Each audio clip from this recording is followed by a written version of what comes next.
जय हिंद दोस्तों, आपका हार्दिक स्वागत है आपके अपने YouTube चैनल COP24 में। एक मनुष्य होने के नाते सभी को अपने भविष्य को लेकर चिंता लगी रहती है। संभवतः यह होनी भी चाहिए। और सरकारी कर्मचारी होने के नाते एक लंबे सरकारी कार्यकाल के बाद सरकार हमें क्या देगी, यह प्रश्न सभी सरकारी कर्मचारियों के मन में चला रहता है। सरकार द्वारा कर्मचारियों की पेंशन संबंधी समस्याओं को हल करने के लिए यूपीएस यूनिफाइड पेंशन स्कीम को अस्तित्व में लाया गया है। ठीक मेरी तरह भी आपके दिमाग में यह क्वेश्चन आया होगा कि ये यूपीएस पेंशन स्कीम क्या है, एनपीएस और यूपीएस में से कौन बेहतर है। इन सभी सवालों का जवाब मैं इस वीडियो के माध्यम से आपको देने वाला हूँ। इसके अलावा और भी बहुत कुछ है वीडियो में जानने के लिए, तो आगे बढ़ने से पहले हमारे चैनल को लाइक एवं सब्सक्राइब जरूर कर लें। तो चलिए स्टार्ट करते हैं। तो दोस्तों, दिल थाम कर बैठ जाइए, आपके हर क्वेश्चन का जवाब मैं इस वीडियो के माध्यम से आपको देने वाला हूं। जो आपकी एनपीएस और यूपीएस को लेकर जो भी आपके दिमाग में क्वेश्चन हैं, उन सभी का हल मैं सीक्वेंस वाइज करने वाला हूं। ठीक है, आप थोड़ा धैर्य बना के रखिए।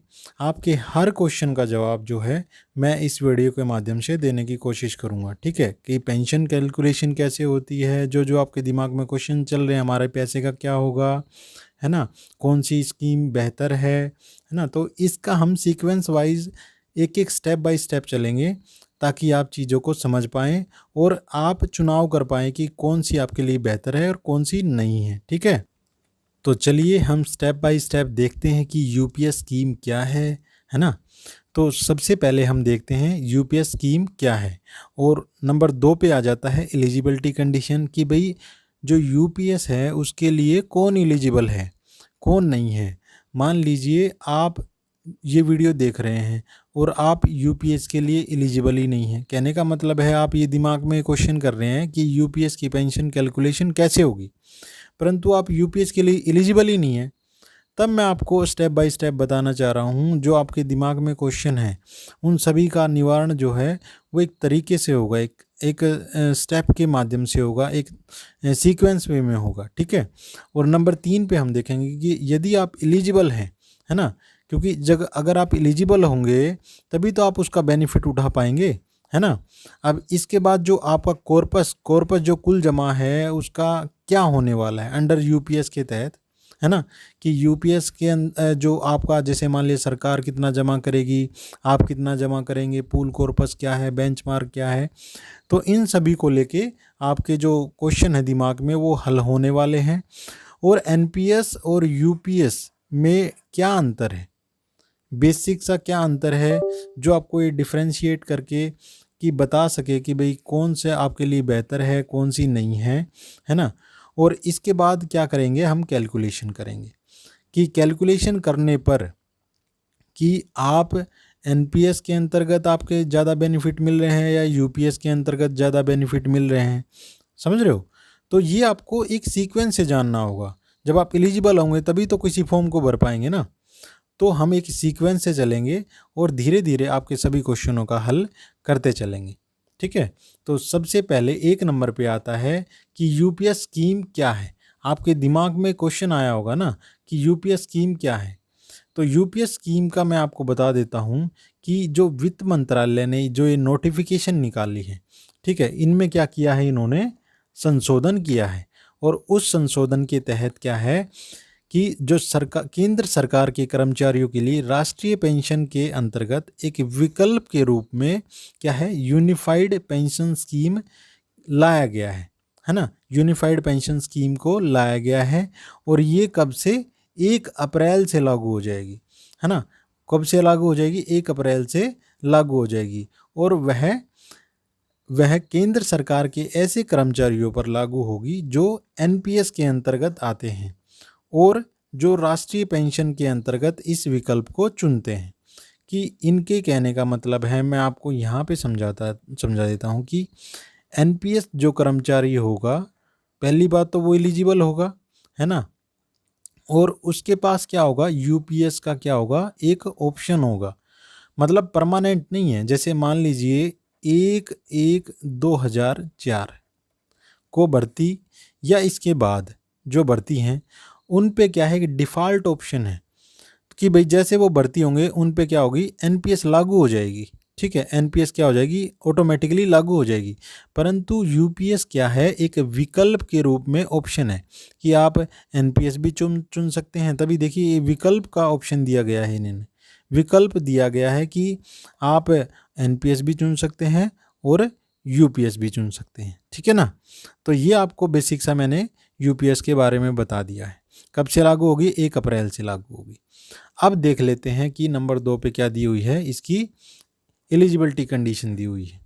तो सबसे पहले क्या है, यदि कोई कर्मचारी 10 वर्ष की सेवा पूर्ण कर लेता है तो अधिवार्षिता की तारीख से, ठीक है, मान लीजिए उसने 10 साल पूरे कर लिए और वो क्या हुआ, चला गया भाई, है ना, मतलब 12 साल सेवा करके वो रिटायर चला गया, तो वो उसको जो एश्योर्ड पेंशन है, कौन सी एश्योर्ड पेंशन है, सुनिश्चित पेंशन है, वो कब से मिलेगी, अधिवार्षिता की जब वो एज पूरी कर लेगा, मतलब 60 साल का जब वो हो जाएगा। अधिवार्षिता की आयु कितनी है, 60 साल है।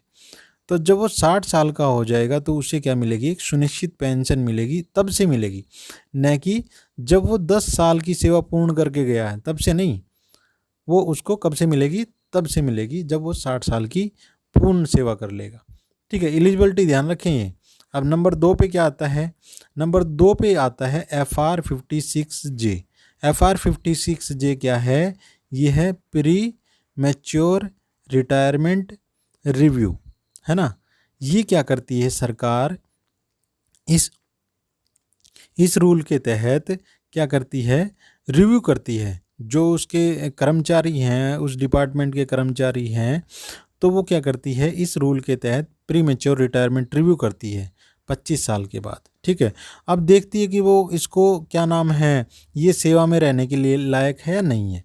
ठीक है, यदि मान लीजिए वो लायक नहीं है, ठीक है, तो उसे दंड नहीं माना जाएगा। CCA रूल 1965 के तहत दंड ना मानते हुए, तो जब से वो रिटायर जाएगा तो उसे सेवानिवृत्ति की तारीख से उसे क्या मिल जाएगा, वो क्या मिल जाएगा, ये जो एलिजिबल हो जाएगा, है ना, और वो CCS क्या नाम है, पेंशन के लिए एलिजिबल हो जाएगा और एश्योर्ड पेंशन के लिए भी एलिजिबल हो जाएगा। ठीक है, अब नंबर 3 पे देख लेते हैं। 25 वर्ष की न्यूनतम क्वालिफाइंग सेवा अवधि के पश्चात VRS के मामले में यदि सेवा अवधि अधिवार्षिता तक जारी रहती है उस तारीख से जब ऐसा कर्मचारी अधिवार्षिता प्राप्त कर लेता है। तो मान लीजिए कोई ऐसा कर्मचारी है जो 25 साल की सेवा पूर्ण कर ली है उसने, है ना, और 25 साल की सेवा पूर्ण तो कर ली है उसने, VRS के बाद क्या, VRS का ऑप्शन कब होगा उसके पास, VRS का ऑप्शन होगा उसके पास कब, जब वो 25 साल की सेवा पूर्ण कर लेगा, है ना। तो उसको पेंशन तब से नहीं मिलेगी जब वो अधिवार्षिता की एज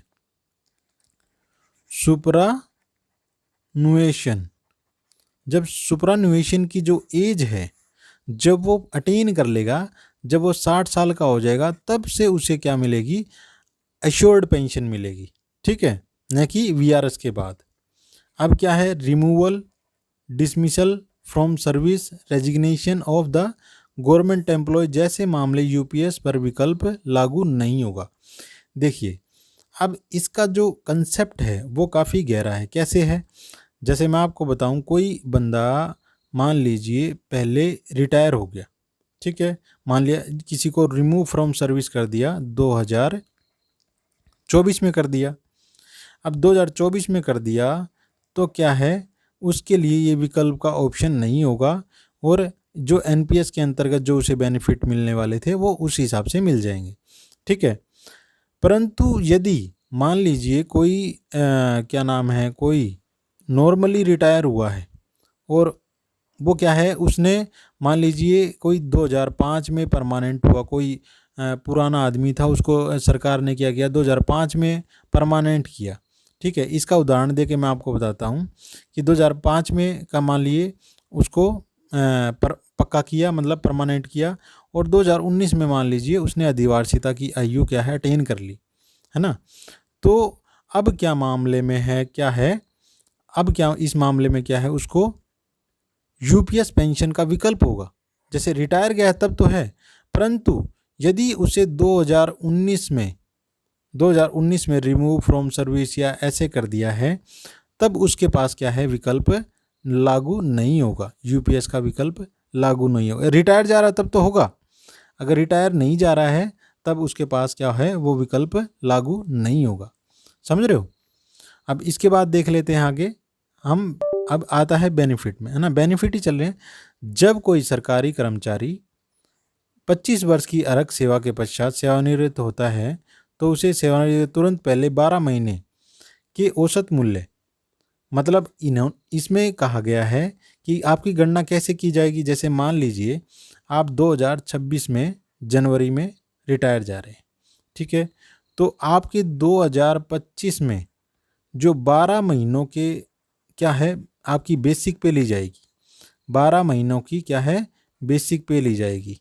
तो बेसिक पे का क्या कर देगा, उनको प्लस कर देंगे, है ना। प्लस करने के बाद क्या होगा, उसको डिवाइड बाई 2 कर देंगे, ठीक है।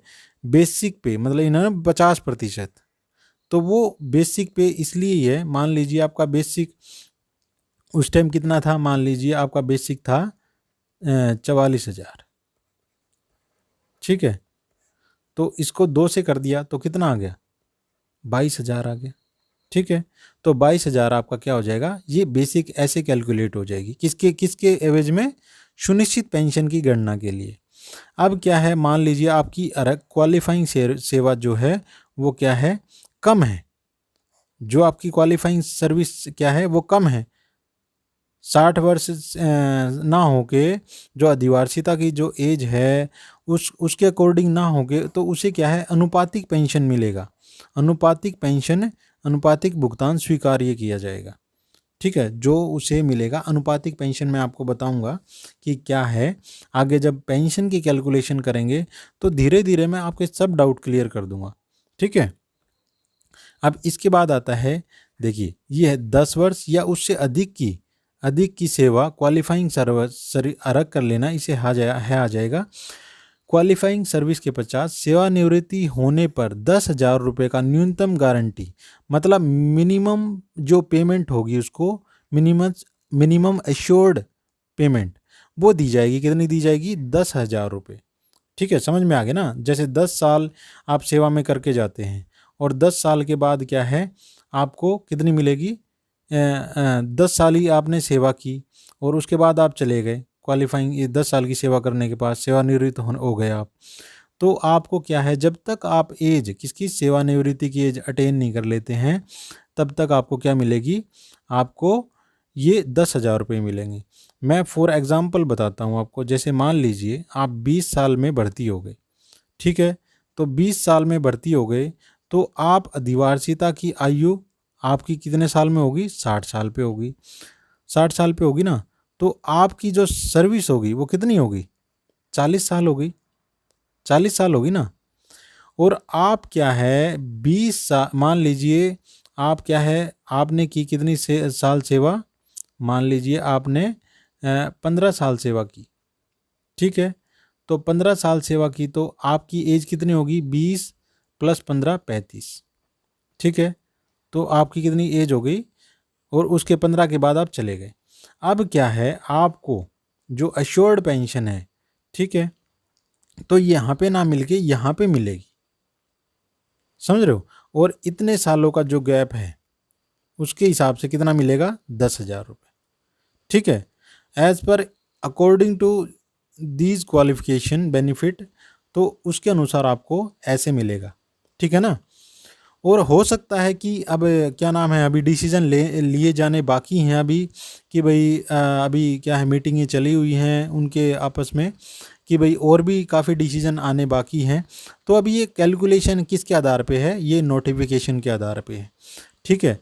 तो इस हिसाब से आपकी जो कैलकुलेशन है अभी वो चली हुई है, ठीक है। इसमें काफ़ी अभी चेंजेस हो सकता है, सरकार और भी चेंज लेके आए इसमें अभी, क्योंकि ये आपने देखा होगा पहले डिसीजन हुआ था, जो अपने रेल मंत्री हैं उन्होंने किया था, बताया था कि भाई ऐसे ऐसे वो जो यूनिफाइड पेंशन स्कीम लेके आने वाले हैं। तो उन्होंने उस टाइम पे बेसिक बताया था और ये भी बताया था कि 1 अप्रैल से लागू हो जाएगी। तो 1 अप्रैल को उन्होंने 1 अप्रैल से पहले नोटिफिकेशन जारी करना था, समझ रहे हो। तो उस नोटिफिकेशन में जो दिया गया है उसके अनुसार मैं आपको ये चीज़ें जानकारी दे पा रहा हूँ। न्यूनतम 25 वर्ष की आयु क्वालिफाइंग सेवा के पश्चात जो VRS है के मामलों में सुनिश्चित पेंशन का भुगतान उस तारीख से शुरू होगा जिस तारीख को कर्मचारी सेवा में रहते हुए अधिवार्षिता प्राप्त कर लेता है। मैंने बताया ना आपको कि वो जैसे मान लीजिए 15 एज में चला गया और वो अधिवार्षिता की एज 60 में ही तो करेगा, मतलब बीच के जो उसने साल छोड़ दिए 25 क्या नाम है 25 ईयर तो उसने की नहीं सेवा, तो कब मिलेगा उसे, जब वो अधिवार्षिता की जो एज है वो अटेन कर लेगा, समझ रहे हो। अब इसके बाद और जो अदर बेनिफिट हम वो देख लेते हैं कि अधिवार्षिता के पश्चात भुगतान धारक की मृत्यु के मामलों में, अब ये बात बोल रहा है, ये भी ध्यान रखना आपको, ये बोल रहा है कि भाई भुगतान धारक की मृत्यु के पश्चात, जो मृत्यु के पश्चात जो उसको जो स्वीकार्य भुगतान होगा ना, जो मिल रहा होगा उसको स्वीकार्य भुगतान होगा, उसका 60% उसको जो उसके तत्कालिक जो कानूनी पत्नी है ना, या पति है, उसको दे किया जाएगा। ठीक है, ये फैमिली पेंशन के रिगार्डिंग बात हुई है। और नंबर 10 पे क्या है, सुनिश्चित भुगतान और फैमिली पेंशन जैसे भी मामला हो तो महंगाई जो भत्ता होगा वो दोनों पर ही उपलब्ध होगा।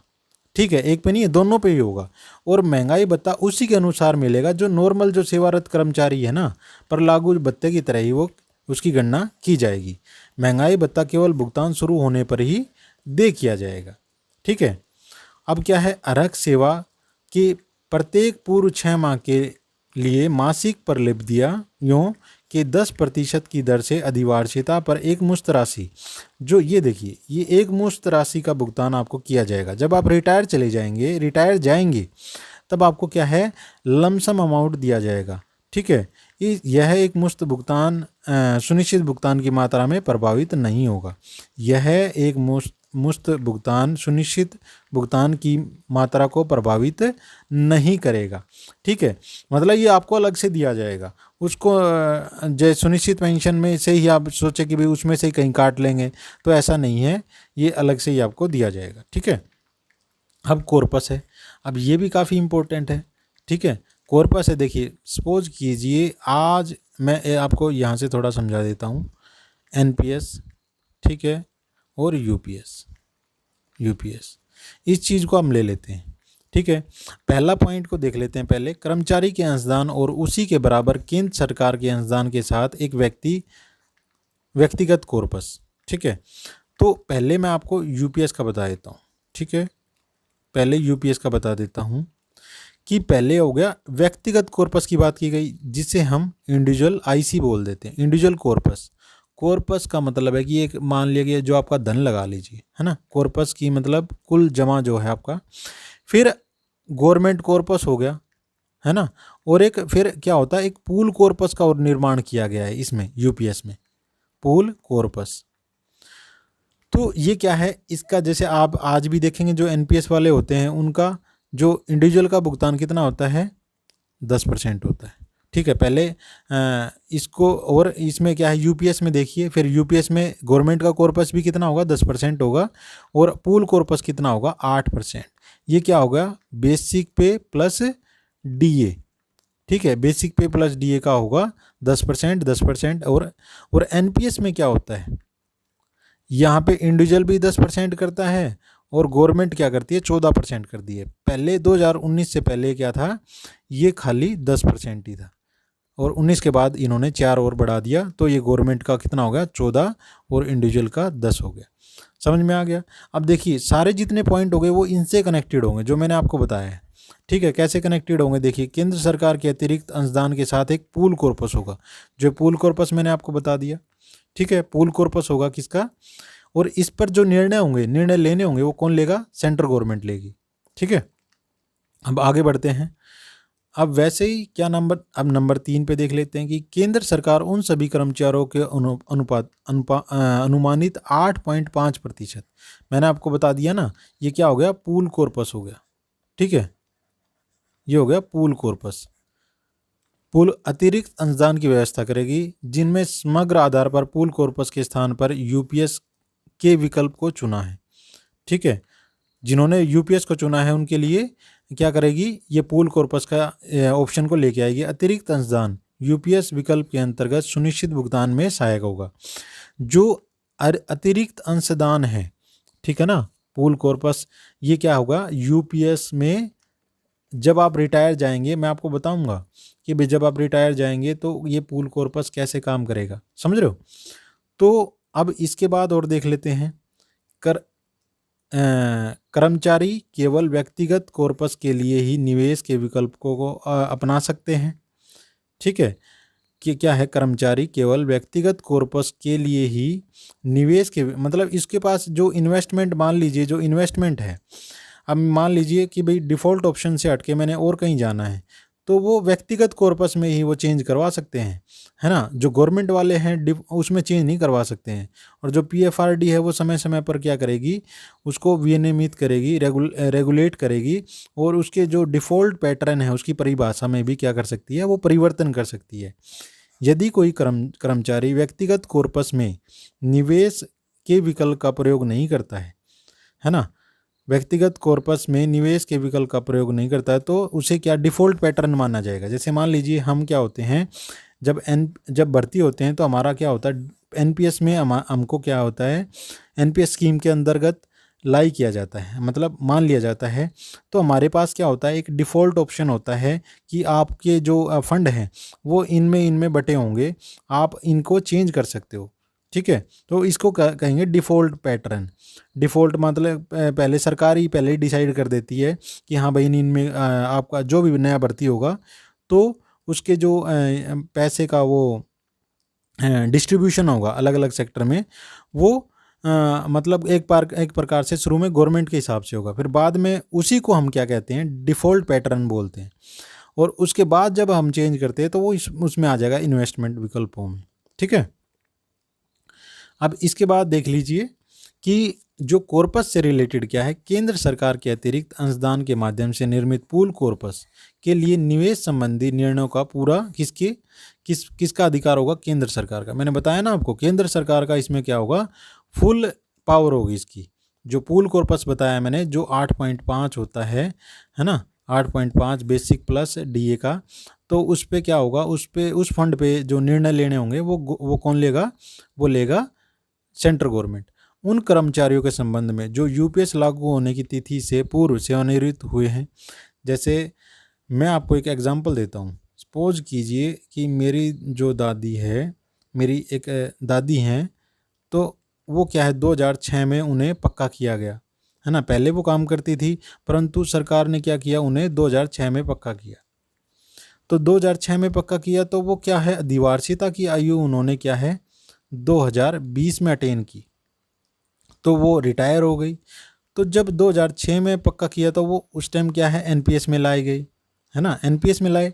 तो जब 2020 से उनको क्या है, एनपीएस के तहत पेंशन मिलने लगी, एनपीएस के तहत पेंशन मिल गई। और जो उन्होंने एनपीएस के अंतर्गत जो जमा किया होगा वो उसे मिल गया होगा, क्योंकि जो एनपीएस है ना, इसमें जब रिटायर जाते हैं तो 60% तो क्या होता है, 60% तो इंडिविजुअल को मिलता है और 40% की क्या मिल जाती है, उसकी पेंशन बन जाती है। ठीक है, तो उनकी 60% उनको मिल गया और 40% की उनकी पेंशन बन गई। ठीक है ना। अब क्या है, यूपीएस, अब यूपीएस आ गया, है ना।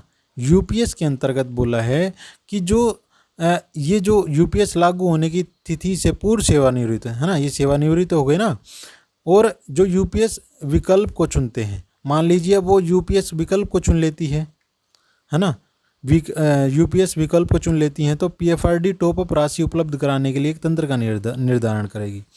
तो क्या करेगी, एक टॉप अप राशि देगी उनको, समझ रहे हो, एक टॉप अप राशि देगी उनको, और वो यूपीएस के अंतर्गत लाए जाएंगी, समझ रहे हो ना, तो उनको यूपीएस के बेनिफिट मिलेंगे।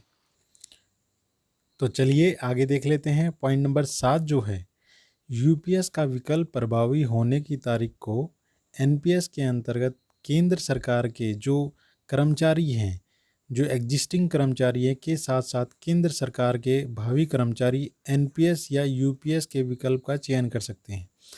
तो जिस दिन से लागू होगी, जो यूपीएस कब से लागू होगी, यूपीएस जो लागू होगी 1 अप्रैल 2025 से लागू होने वाली है। तो इस तारीख से क्या हो गया, ये जो एनपीएस कर्मचारी हैं वो यूपीएस का विकल्प चुन सकते हैं, या फिर यूपीएस में नहीं जाना चाहते हैं तो एनपीएस में ही बने रह सकते हैं। यदि कोई कर्मचारी यूपीएस के विकल्प का चयन करता है तो इसके सभी निर्धारण एवं शर्तों का अपनाया माना जाएगा और यह एक बार चुने जाने के बाद अंतिम होगा। ये ध्यान रखना आपको कि एक बार आपने चुन लिया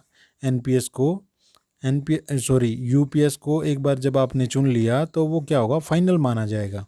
इसके बाद आप बैक टू पेविलियन नहीं हो सकते हैं, एनपीएस में नहीं जा सकते हैं। ठीक है, एनपीएस में वापस नहीं जा सकते हैं एक बार आपने यदि यूपीएस को चुन लिया तो।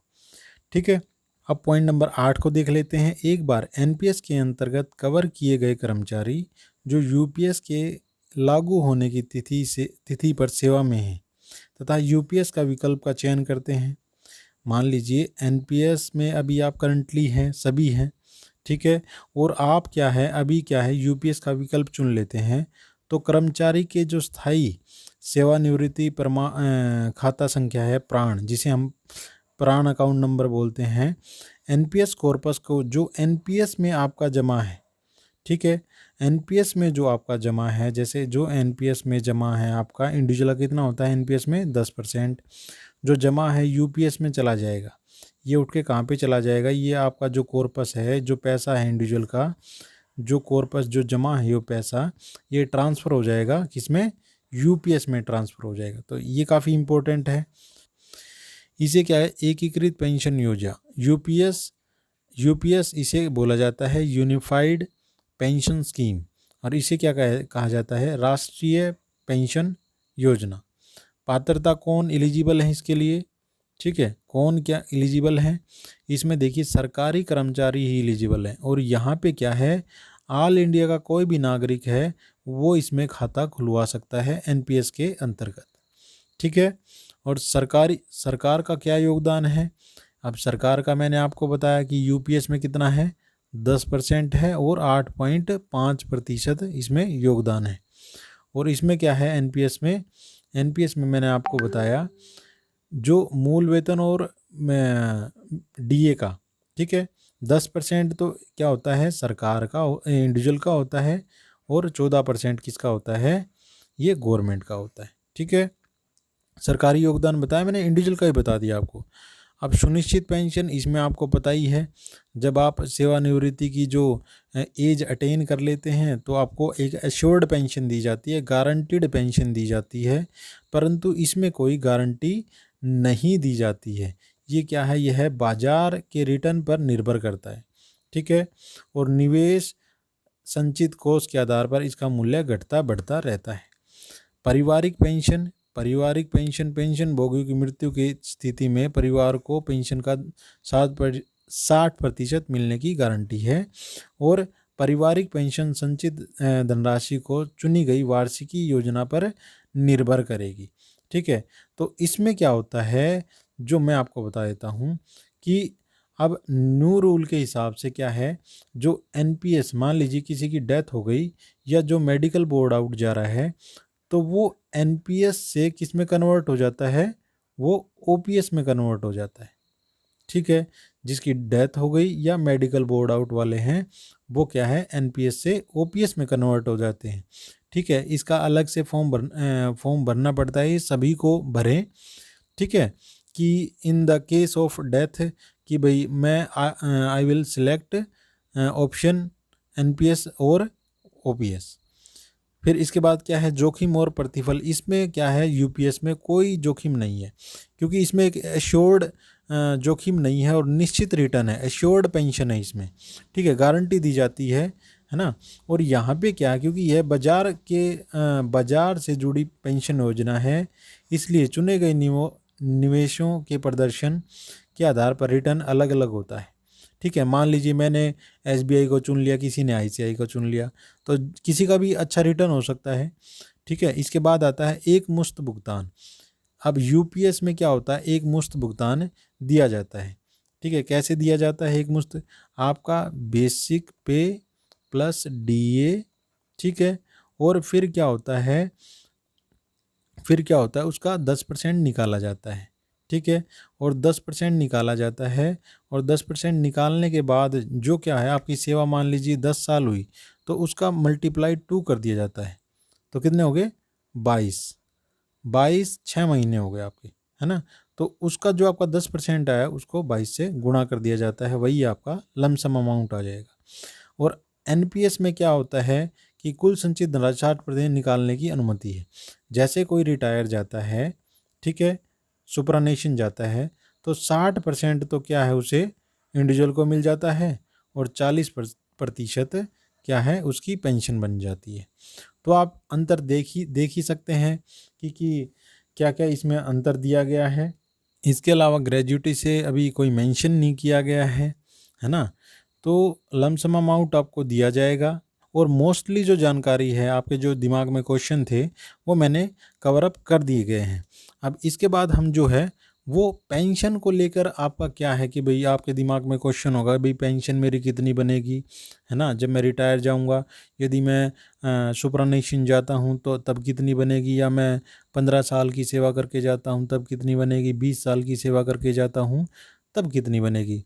तो ये सभी सवालों के जवाब मैं अभी आपको देने वाला हूं, और लमसम अमाउंट की भी कैलकुलेशन कैसे होगी वो भी मैं आपको बताने वाला हूं।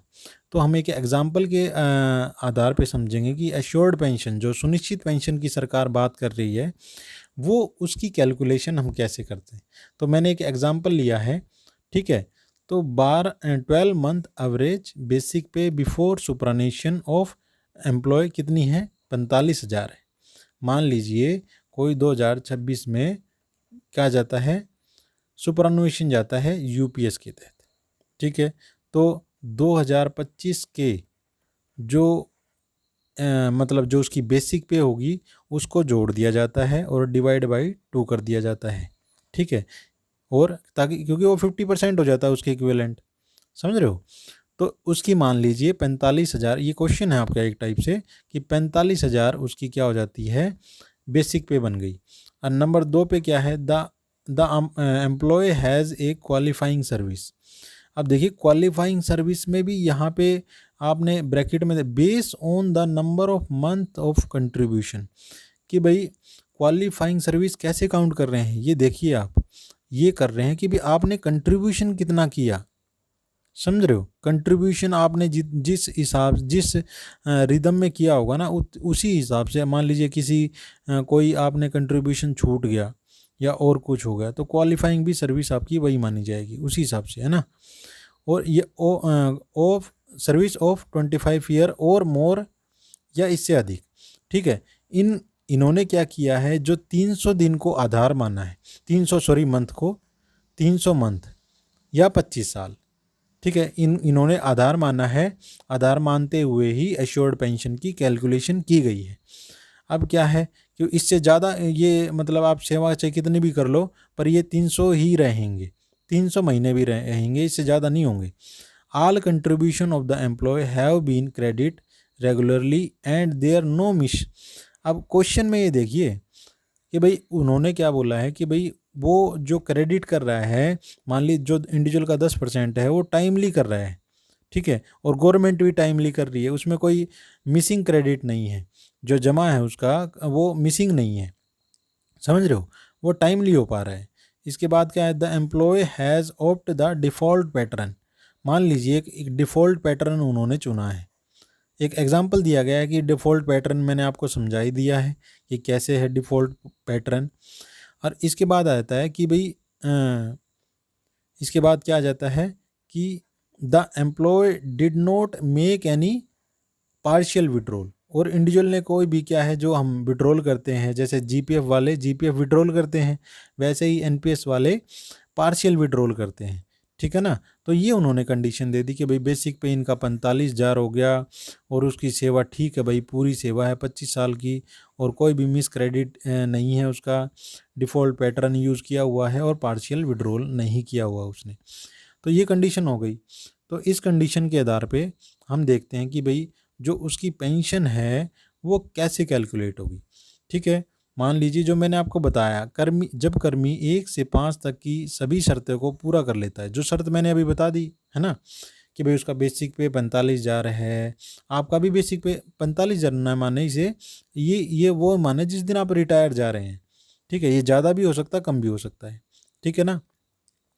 अब इसका जो सरकार ने फॉर्मूला बनाया है वो क्या बनाया है, P/2 Q/300 और IC/BC। तो ये इन्होंने फॉर्मूला बनाया है ताकि आपकी जो पेंशन कैलकुलेशन का, ठीक है, पेंशन कैलकुलेशन का क्या बना दिया, फॉर्मूला बना दिया कि भाई इस फॉर्मूले के हिसाब से आपकी जो है वो पेंशन बनने वाली है। अब पी का क्या मतलब हुआ, पी का मतलब हुआ बेसिक पे, ठीक है, और क्यू का मतलब हो गया क्वालिफाइंग सर्विस हो गया, आईसी का मतलब हो गया इंडिविजुअल कॉर्पस। इंडिविजुअल कॉर्पस मतलब इंडिविजुअल ने कितना जमा किया है, जैसे मान लिया वो 10% कर रहा है ना, जो 10% उसने पूरी मतलब सेवा के दौरान किया उसे आईसी से डिनोट किया है, और बीसी से बेंचमार्क कॉर्पस, जो बेंचमार्क कॉर्पस। अब बेंचमार्क कॉर्पस क्या है, इसे अगर हम सरल भाषा में समझने की कोशिश करें तो पी तो क्या हो गया, मूल वेतन हो गया, और क्यू क्या हो गया, जितनी आपकी सर्विस हुई है, ठीक है, और आईसी क्या हो गया, जितना पैसा आपने जमा किया है, और बीसी क्या हो गया, बीसी हो गया पीएफआरडी द्वारा निर्धारित राशि, अर्थात आपके रिटायरमेंट के समय आपके खाते में कितनी धनराशि जमा होगी। ये कौन डिसाइड करता है, मान लीजिए कि भाई आपके ऊपर लोन है, भाई आपने 10 साल में कि भाई इतना लोन आप जमा कर देंगे, ठीक है, मान लीजिए 10 लाख रुपए आप जमा कर देंगे, मान लिया पहले महीने से करते हैं तो, है ना, तो 10 लाख रुपए जमा कर देंगे। तो एक एक मतलब एक रिदम होगी इसमें कि भाई हाँ पर मंथ के हिसाब से आपके इतने बनते, इतने महीनों में 10 लाख रुपए जमा होने चाहिए।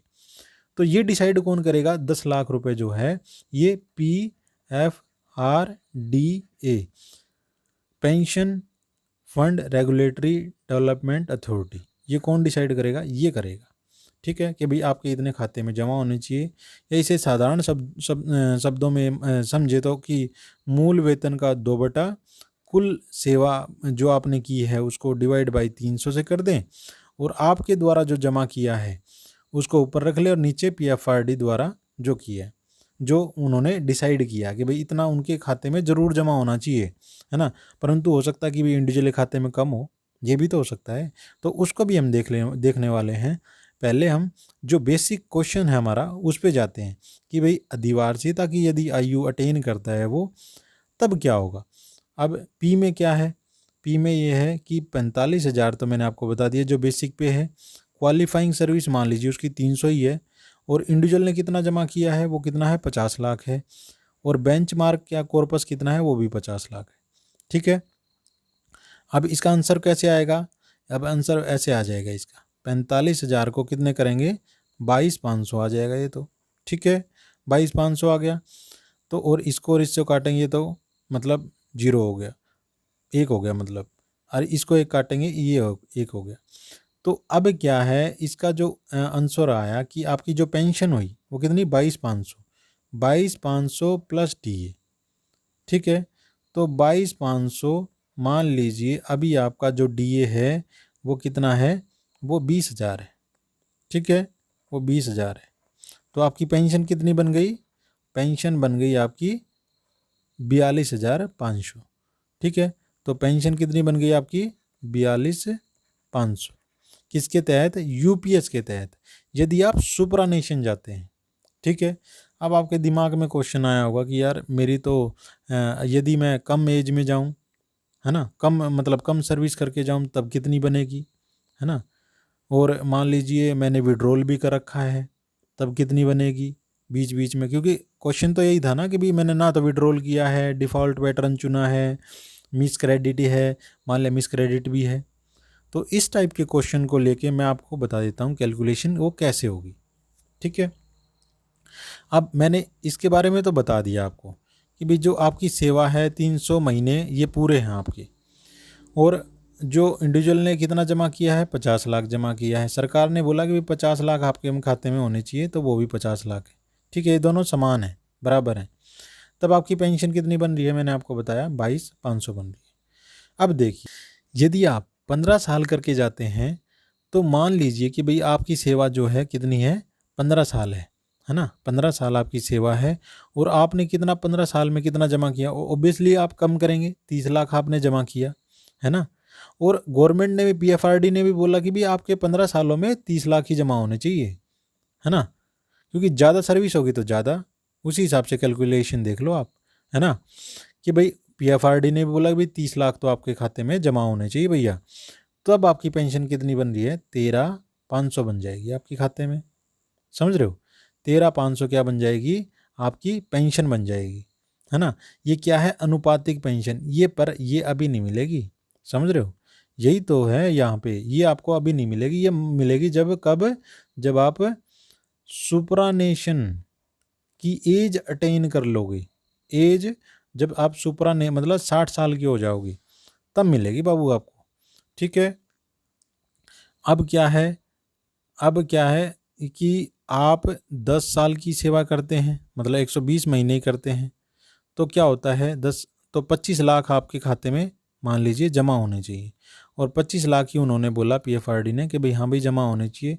तो as per calculation 9,000 minimum assured pension out, मतलब मैक्सिमम तो उसे कितने मिलेगी, आउट ऑफ 10,000 मिलेगी, समझ रहे हो, तो उसे कितनी मिलेगी, 10,000, आ गया ना बात समझ में।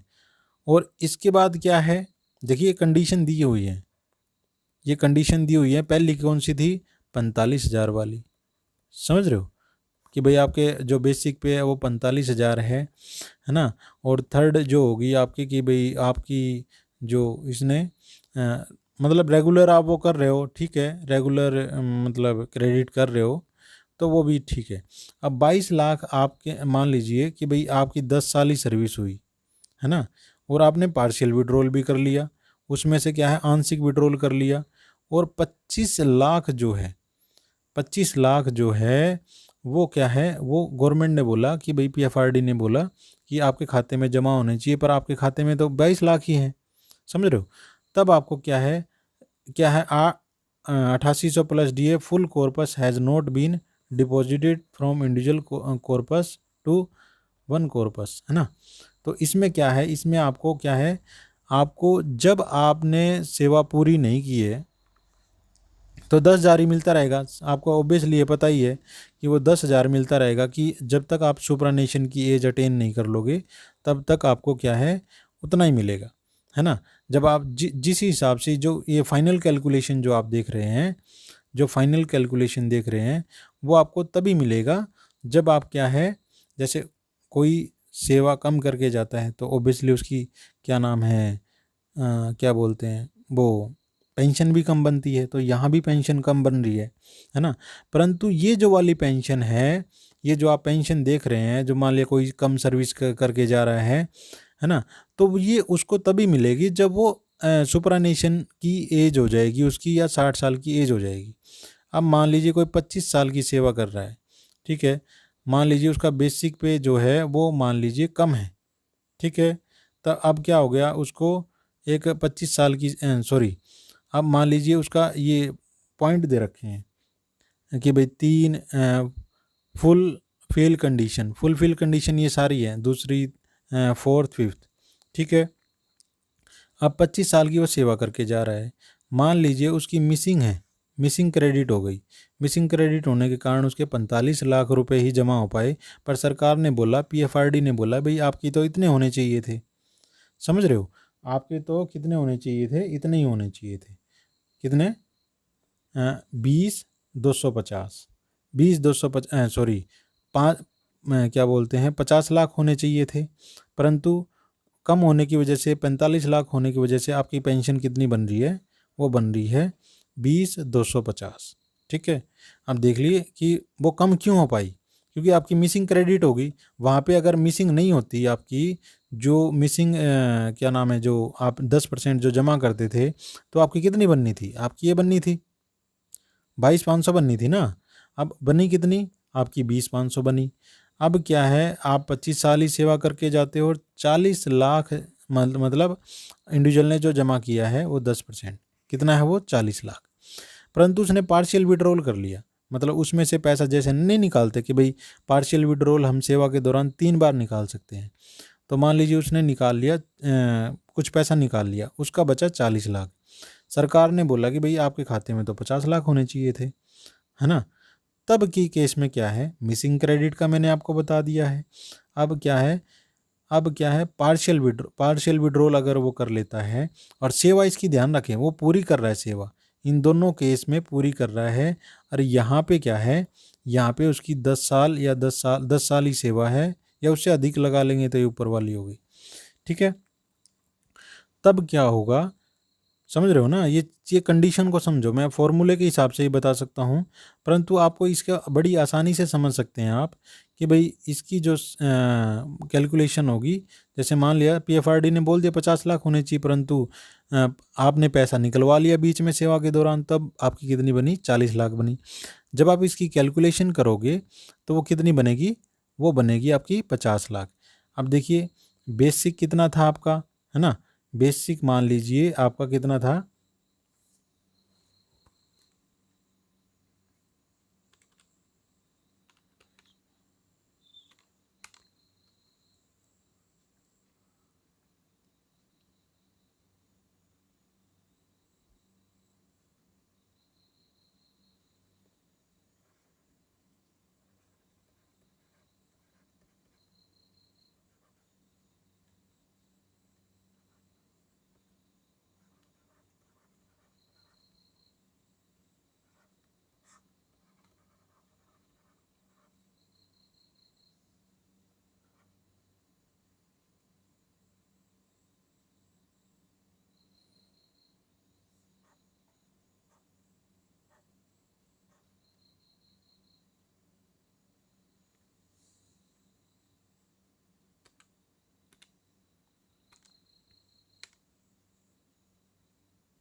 तो इसे हम एग्जाम्पल के माध्यम से समझ सकते हैं। देखिए आपका जो बेसिक था आपको पता ही है कितना था, 45,000 था, तो 45 का आधा कर दो कितना हो जाएगा, 22,500, ठीक है।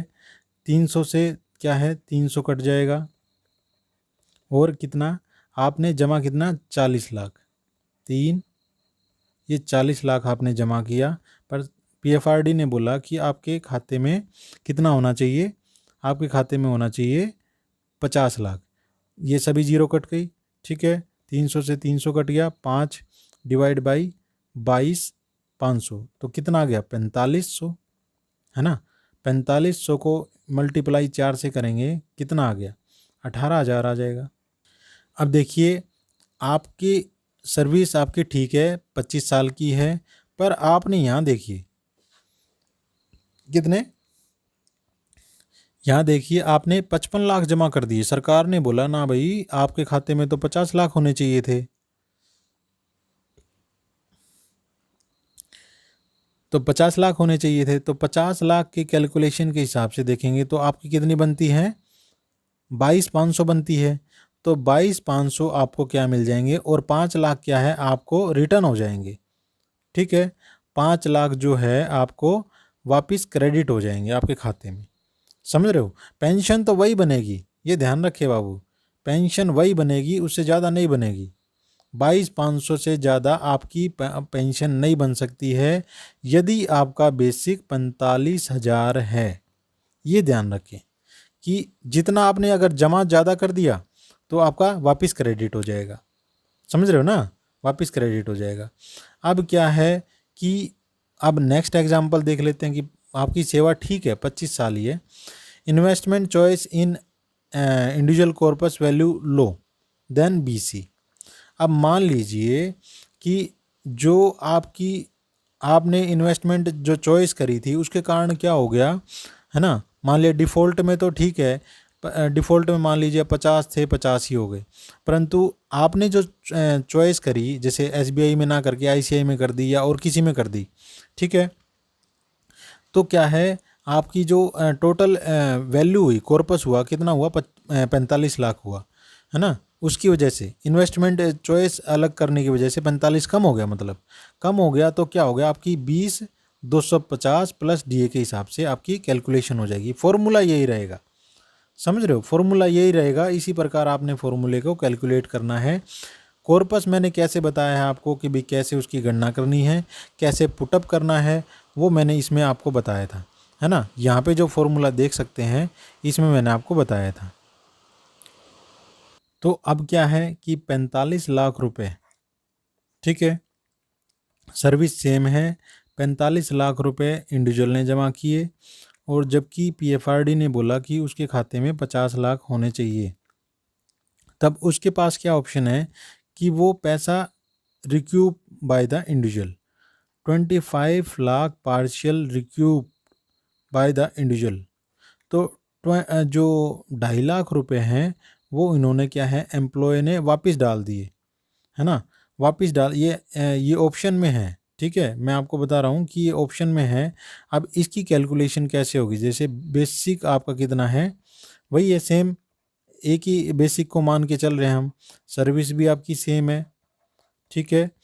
और क्या है इसके अलावा जो मान ली आपने जमा कितना किया, 4,75,000, सॉरी क्या बोलते हैं, 47,50,000, ठीक है। और सरकार ने क्या बोला कि भाई आपके खाते में जो जमा होने चाहिए वो कितने होने चाहिए, वो होने चाहिए 50 लाख। तो इनको क्या करें, 4 जीरो से 4 जीरो काट दे और 2 जीरो से 2 जीरो काट दे, हमारी 300 से 300 कट गया, 5 को 225 से काटेंगे कितना आ जाएगा, 45, 45 को 475 से गुणा करेंगे तो कितना आ जाएगा, 21,375 आ जाएगा, ठीक है। चाहे आप कैलकुलेशन इसको करके देख सकते हैं, ये इतना आ जाएगा, समझ गए। अलग अलग कंडीशन में अलग अलग, देखो इसमें यहाँ पे आपके हर एक सवाल का क्वेश्चन है। यदि आपकी बेसिक पे में कोई बदलाव नहीं है, ठीक है, और आपने जितना जमा किया वो ठीक है, दोनों भी ठीक है, सरकार ने बोला इतना होना चाहिए वो भी ठीक है। अब यहाँ पे इंडिविजुअल ने कम किया है ना, सॉरी आपकी सेवा कम है, भाई आपकी सेवा कम है, तो तब आपका कितनी पेंशन बनेगी। अब आपकी सेवा और कम है ना, 10 साल ही है, तब आपकी पेंशन कितनी बनेगी, मतलब 10 साल 10,000, और इसमें आपकी सेवा वही है सेम है, पार्शियल विड्रॉल कर लिया है, तब आपकी क्या कितनी पेंशन बनेगी, समझ रहे हो। तो ये चीज़ इसमें अलग अलग है। मिसिंग क्रेडिट है, मिसिंग क्रेडिट में आपकी पेंशन कितनी बनेगी, पार्शियल विड्रॉल कर लिया तब कितनी बनेगी, और इन्वेस्टमेंट ऑप्शन में के कारण मान लिया गलत चूज़ कर लिया जिसके कारण आपका जो कॉर्पस है वो कम हो गया, है ना, तो तब आपकी पेंशन कितनी बनेगी, समझ रहे हो। तो और इसके अलावा मान लीजिए आपका जो कॉर्पस है किसी कारणवश 45 लाख मतलब कम रह गया, तो आप क्या है और उसमें पैसा डाल के क्या कर सकते हो, अपनी पेंशन को बढ़ा सकते हो, ठीक है। ये काफ़ी सबके जो आंसर है कि भाई मेरी सेवा कम हो गई तो मेरे को कितनी बनेगी। ये ध्यान रखें कि जब आप अधिवार्षिता की एज अटेन कर लेंगे, प्राप्त कर लेंगे, 60 साल के हो जाएंगे, तभी आपको एश्योर्ड पेंशन मिलेगी, समझ रहे हो, तभी आपको क्या मिलेगी, एश्योर्ड पेंशन मिलेगी। अदरवाइज़ वही है जो मतलब जो मैंने आपको अभी जो बेनिफिट में और एलिजिबिलिटी कंडीशन में जो आपको डिफाइन किया उसी के अनुसार आपको ये जो आपका बेसिक मतलब जो 10,000 रुपये मिलेगा, है ना, तो वो आपको मिलेगा, समझ रहे हो। अब इसके बाद देख लेते हैं कि जो आपका लमसम अमाउंट है कि भाई एनपीएस में तो क्या होता है, एनपीएस में तो आपको पता ही है कि 60% जो किसको मिल जाता है, इंडिविजुअल को मिल जाता है जब वो सुपरानेशन जाता है, 40% की उसकी क्या बन जाती है, पेंशन बन जाती है। यदि आप ये जानना चाहते हो कि आपका पैसा कैसे कैसे डिवाइड है, ठीक है, कैसे कैसे उसकी पेंशन बनेगी, वॉलेंट्री जाओगे तो एनपीएस में उसकी पेंशन कैसे बनेगी, तो उसका जो लिंक है मैंने डिस्क्रिप्शन में दे दिया है, आप उसे भी जाके देख सकते हैं। अब इसमें क्या है, इस प्रावधान को नहीं रखा है उन्होंने, ठीक है, कि भाई कि आपको कितना मिलेगा। ये तो बता दिया कि भी जो एनपीएस वाला पैसा यूपीएस में चला जाएगा, जो आपका 10% जो जमा कर रहे हो यहाँ से उठ के वहाँ आ जाएगा, परंतु ये नहीं बताया कि ये पैसा मिलेगा कि हमें नहीं मिलेगा, ठीक है। तो उन्होंने बोल दिया कि लमसम अमाउंट मिलेगा, समझ रहे हो। ये बेसिक पे वही है आपकी जो डीए है, ठीक है, डीए इतना हो गया, और जो डीए कितना है 53 अभी, और आपका जो कितना हो गया, ये जो टोटल पेंशन बन गई इतनी बन गई, ठीक है। टोटल जो पेंशन बनी, अगर सुपरानेशन कोई जाता है बेसिक पे इतनी, डीए इतना, तो उसकी पेंशन 68,850 रुपये बन गई। अब क्या है, उसका आपको क्या करना है, 10th ऑफ इमलमेंट्स, तो इसका क्या है, आपको 10% निकालना है। तो 10% निकाल लेंगे तो 8850, तो यहाँ पे पॉइंट लग जाएगा, ठीक है। तो कितनी बन गई 10%, 6885। तो 6885 ये लमसम कैलकुलेट करने का एक तरीका है कि जो आपका बेसिक पे प्लस डीए है ना आ जाए, तो आपको क्या करना है, उसका 10% निकाल लेना है, ठीक है। उसका 10% निकाल लेंगे। फिर अब आपको देखना है कि मान लीजिए आप उसका 10% कितना आ गया, ये 6885 ये आ गया आपका, ठीक है।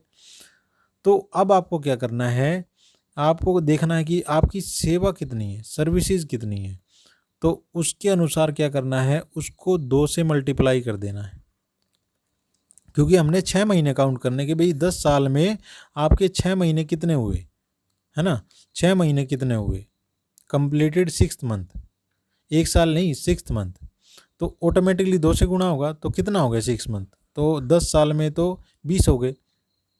अब क्या है, 8865 इंटू में 20 कर देना आप, ये आपका आंसर आ जाएगा।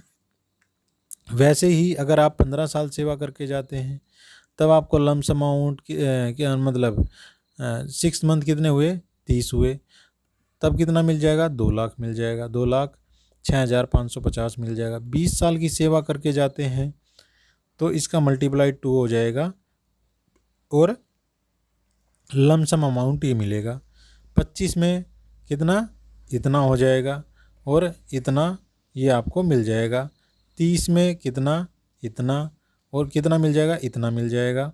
और 35 में कितना, ये 70, उसका डबल हो जाएगा, 35 दूनी 70, और 4,81,950 रुपये जो 35 साल की सेवा करके जाएगा उसे लमसम अमाउंट। देखो लमसम अमाउंट बढ़ रहा है, समझ रहे हो, लमसम अमाउंट बढ़ रहा है यहाँ पे।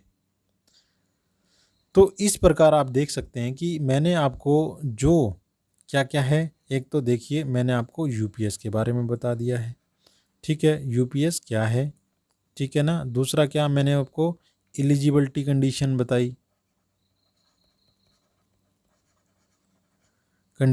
दी है ना।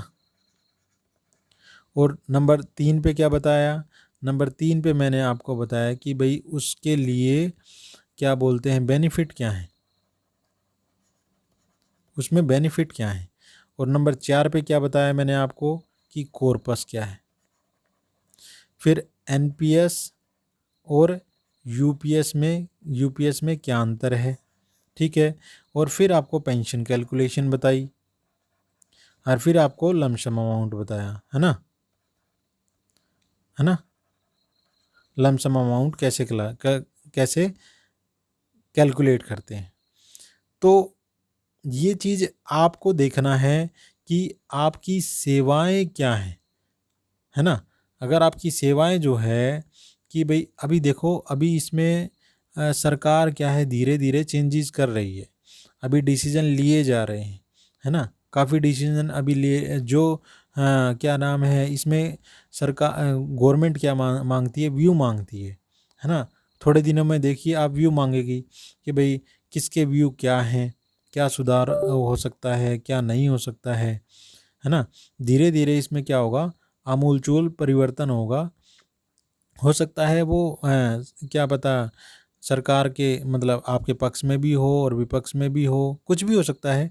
सरकार का सकारात्मक रवैया रहा है तो हो सकता है कि भाई वो आपके लिए जो आपके जो पॉइंट है कि यूपीएस को लेकर, एनपीएस को लेकर, ओपीएस को लेकर, उनमें एक सामंजस्य स्थापित करे, है ना। तो सामंजस्य स्थापित करेगी तो हो सकता है जो आपके जो पॉइंट है उनको एक्सेप्ट कर ले, और जो आपको जो पेंशन को लेकर आपकी जो मतलब मन मन में शंका बनी रहती है, उनको डाउट को दूर करे। समझ रहे हो। तो यूपीएस और एनपीएस में अगर मान लीजिए मैंने आपको बताया ना, देखो जो सेवानिवृत्त जा रहा है उसको तो कोई दिक्कत ही नहीं है ना, कहाँ दिक्कत है उसको। अब दिक्कत मान लीजिए कि भाई अब मेन है कि भाई उसने लमसम अमाउंट जो जमा किया है उसका क्या होगा, है ना। सॉरी, उसने जो 10% जमा किया है पूरी सेवा के दौरान उसका क्या होगा। मान लीजिए उससे ज़्यादा इसने क्या नाम है लमसम अमाउंट से ज़्यादा कर दिया। समझ रहे हो। इस टाइप के कई क्वेश्चन है वो सरकार धीरे धीरे क्लियर करेगी। समझ रहे हो। तो एनपीएस और यूपीएस में से आप क्या करें, आप अच्छी तरह से जो मैंने अभी बताया है आपको उसको ध्यान से देखें, नोटिफिकेशन को पढ़ें दोबारा, है ना। और क्या है कि बेनिफिशियल तो वो समय ही बताएगा। समझ रहे हो कि कौन इसमें बेनिफिट हो सकता है, समय धीरे धीरे जाएगा। तो जो सरकार का जो सकारात्मक रवैया है वो सामने क्लियर होगा, क्योंकि एक कोई भी चीज़ अपने आप में परिपूर्ण नहीं होती है। तो धीरे धीरे जब वो पूर्ण होती है, वो धीरे धीरे आमूलचूल परिवर्तन होते हैं उसमें, उनके डाउट्स। सरकार एक लोकतंत्र है ये देश, तो लोकतंत्र आपसे भी तभी मांगे जाते हैं जब लोकतंत्र है, क्योंकि लोकतंत्र में क्या है, क्योंकि जनता के लिए शासन है, वो जनता के द्वारा है ना। जनता के द्वारा है तभी तो वो आपसे व्यू मांगते हैं। समझ रहे हो। तो अभी असमंजस की स्थिति में हूँ कि भाई अभी डिसीजन नहीं ले पा रहा हूँ, तो आप एनपीएस में रहें। अगर डिसीजन नहीं ले पा रहे हैं तो अभी एनपीएस में रहें। समझ रहे हो। तो वो चीज़ है, क्योंकि ये ऑप्शनल है, अभी आपके लिए परमानेंट नहीं है। सरकार ने क्या बोला है, ऑप्शनल है। समझ रहे हो।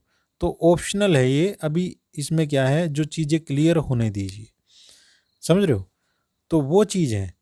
तो मैं आशा करता हूँ कि जो मैंने अभी तक आपको बताया है वो आपको अच्छी तरह से समझ में आ गया है, और इन्हीं सभी कैलकुलेशन के हिसाब से आप अपने और अपने बॉडी पेयर का वो डाउट हैं वो क्लियर करेंगे। और ज़्यादा से ज़्यादा प्लीज़ इसे शेयर करें, है ना। और हमारे चैनल को लाइक एंड सब्सक्राइब ज़रूर करें, ताकि इसी प्रकार की जो इन्फॉर्मेटिव वीडियो हैं आपको कंटिन्यू मिलती रहें। तो बहुत बहुत धन्यवाद ये वीडियो देखने के लिए। जय हिंद, जय भारत।